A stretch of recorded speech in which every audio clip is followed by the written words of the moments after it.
poder do Espírito de Deus. Sabemos agora que o diabo não tem mais o domínio ou o direito de governar a nossa vida.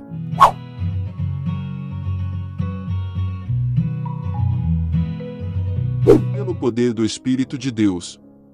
Sabemos agora que o diabo não tem mais o domínio ou o direito de governar a nossa vida. O cetro está agora nas mãos de Jesus, e não nas mãos do inimigo. À medida que, pelo Espírito, proclamamos a nossa confissão de fé: Jesus é Senhor, Satanás precisa dobrar os seus joelhos e abaixar a sua cabeça. São os poderes demoníacos que se estremecerão em tormentos quando os enfrentarmos no poderoso nome de Jesus. Fale a palavra na fé. À medida que nos submetemos à autoridade da palavra e do Espírito de Deus, esta autoridade vem sobre nós. Falamos, então, esta palavra da seguinte maneira: 1. A Deus em oração. 2. Na confissão de nossas bocas. 3. Ao diabo em repreensão. O próprio Espírito, então, se move para energizar a palavra, e o inimigo foge juntamente com seus pensamentos e sentimentos mentirosos. Submetemo-nos a Deus, enchendo-as nossa mente com a sua palavra, e o nosso coração com a oração. Para cada pensamento errado, maligno e negativo que o inimigo gostaria de semear em nossa mente, há um pensamento certo, bom e positivo proveniente da palavra de Deus. As Escrituras dizem que podemos vencer o mal com o bem em Romanos capítulo 12, versículo 21. Toda vez que o diabo tentar nos dar um empurrão na direção errada, precisamos devolver o empurrão nele com o dobro da força, com a verdade e o poder da palavra de Deus. O riso da fé.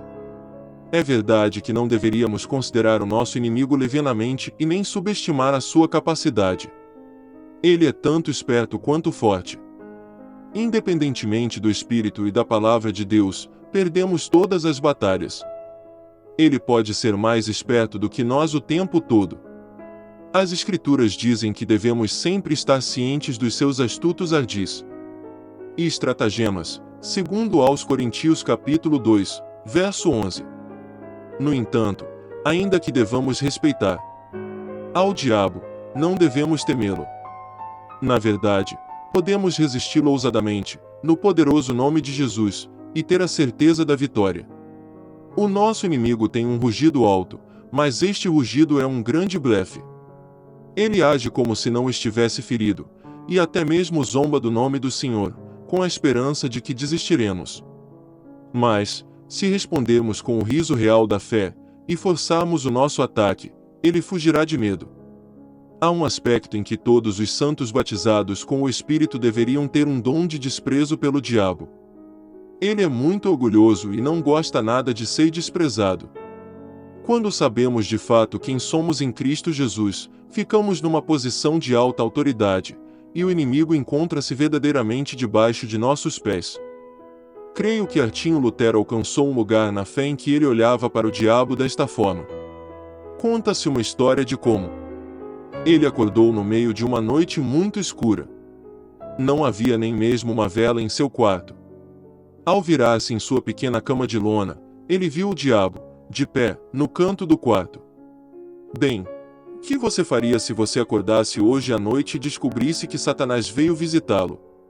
Fiz esta pergunta a um camarada certa vez, e ele respondeu: eu chamaria o pastor. Esta não foi de fato a melhor resposta que ele poderia ter dado. A resposta de Martinho Lutero foi bem diferente. Ele disse simplesmente: ah, é você. E virou-se para o outro lado e voltou a dormir, decolocando-se os princípios na prática. Um bom amigo meu conta uma experiência pessoal que nos mostra como estes princípios reais funcionam na prática. Eis aqui a história, com suas próprias palavras. Desde que fui divinamente curado pelo Senhor, quando eu era um cristão muito novo, tenho sido uma pessoa muito sadia. Contudo, certo dia, há cerca de 10 anos atrás, senti repentinamente uma terrível dor na parte superior do meu corpo. A dor ficou pior e, de fato, ouvi a voz do diabo dizendo: câncer, câncer, câncer. Por cerca de 6 horas isto era tudo o que eu podia ouvir: câncer, câncer, você tem câncer. Fiquei aterrorizado. Finalmente, dirigi-me ao Senhor em oração, e disse: Senhor, estou com câncer. O Senhor não me respondeu. Clamei novamente: Senhor, estou com câncer. Aí então ouvi o Senhor rindo. Ele estava rindo mesmo. Ele me mostrou como eu tinha sido logrado e enganado pelo diabo. Satanás havia semeado mentira no meu coração. Na próxima vez em que ouvi a palavra câncer, fiquei muito bravo mesmo. Levantei. Me disse: Diabo, eu te inflijo este câncer. Nunca mais tive esta dor de novo na minha vida. Esta é a palavra do Senhor, amigos. Isto é a realidade. Você é livre. Sim, a fé se levanta e resiste, ao passo que a incredulidade desiste e aceita as mentiras do diabo. Isto me faz lembrar de um pequeno papagaio de uma escola bíblica na Argentina. O nome dele era Arturo. Ele fora levado àquela escola quando era apenas um filhote. Ele ficava amarrado ao seu poleiro por uma pequena correia de couro em sua perna.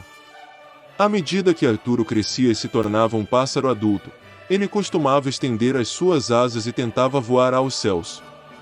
Contudo, ele não podia ir mais longe do que o comprimento da sua correia antes de ser puxado de volta ao seu poleiro. Arturo continuou fazendo isto por vários meses. Certo dia, ele finalmente desistiu e dobrou as suas asas pela última vez. Ele nunca mais tentou voar novamente. Naquela época, a correia de couro do Arturo foi cortada. Ele estava realmente livre para voar aos céus como qualquer outro pássaro. No entanto, ele já estava enganado e não cria nem aceitava a sua liberdade. Por causa disto, esta história tem um fim um tanto quanto triste. Se ao menos pudéssemos ter incutido a verdade sobre a sua liberdade em seu pequeno cérebro de pássaro, talvez ele estivesse vivo hoje. Da forma que aconteceu, um zelador irado veio atrás dele com um cacete, devido a algo errado que ele havia feito. Ainda pensando que não pudesse voar para longe do seu poleiro, Arturo não tentou escapar e foi ferido e morto. Quão trágica é a verdade desta história com relação a alguns de nós como cristãos. No Calvário, Jesus Cristo, o Leão de Judá, derrotou o diabo e despojou-o do seu poder. Fomos libertos do seu domínio e recebemos um lugar de autoridade na família real de Deus. Muitos, no entanto, estão tão acostumados a viverem com temor, dúvidas e em derrota, que não podem aceitar a liberdade que é legitimamente deles. Eles permitem que aquele a quem Jesus destruiu os destrua. Levante-se e voe para longe, ó oprimido. Os céus observam com espanto e estupefação o fato de você se submeter àquele a quem deveria resistir. A sua correia de escravidão foi quebrada. Voe em liberdade. Desafio final. Talvez, caro leitor, o seu coração tenha sido tocado pela verdade destas palavras. Pela primeira vez, você esteja começando a crer que a vida pode ser diferente. E é verdade, o seu quinhão na vida não está estabelecido para sempre. As coisas podem mudar e você pode ter um papel importante nesta mudança. Não é necessário desistir e ceder às mentiras do diabo. Em Cristo Jesus você tem o poder e a autoridade para ficar firme e resistir aos seus ataques em seu coração e na sua mente. Você é um filho ou filha real da amada família de Deus. O Senhor Jesus ama você e deseja que tome o cetro em suas mãos e confesse a liberdade que é legitimamente sua. Você não precisa mais temer e bater em retirada ou ficar cabisbaixo de vergonha. Jesus veio para libertá-lo, e a quem o Filho liberta é verdadeiramente livre. São os poderes demoníacos que tremem quando você fica firme e confessa o senhorio de Jesus. É o diabo que dobra os seus joelhos e abaixa a sua cabeça, pois Cristo obteve a vitória. O poder do inimigo foi quebrado para sempre. O diabo foi destruído.